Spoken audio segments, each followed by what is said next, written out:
So here's how to clean the engine bay. Now this is it after it's clean, engine is on. By the way, it's just to try and heat it up. So what you need is a power washer.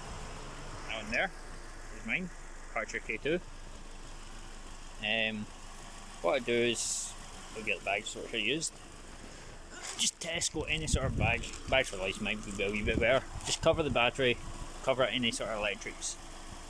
Spray it down. Just try and spray it from this angle here, just so you avoid that battery. Don't you have to worry about that battery will be fine. I think that's ABS. So yeah, that's a big one.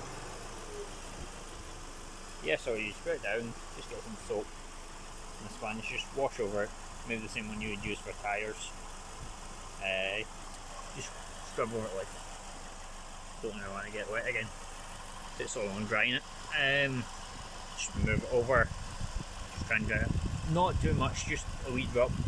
Just for a couple of minutes, 2 minutes I would say at most. Should do it. Then just power wash it off again. Leave it to dry for about 20-30 minutes. Or leave it for dry for about 15 minutes. Go over it with a rag, a dry rag.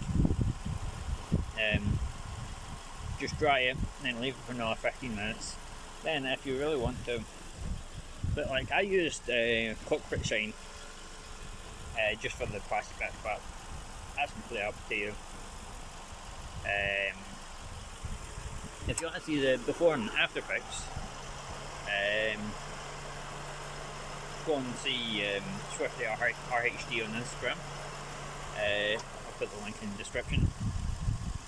And yeah, that's about it.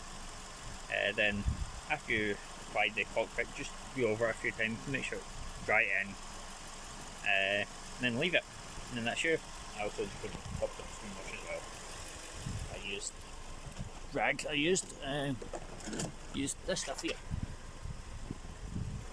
Yeah, so thanks for watching, guys. I hope you enjoyed it.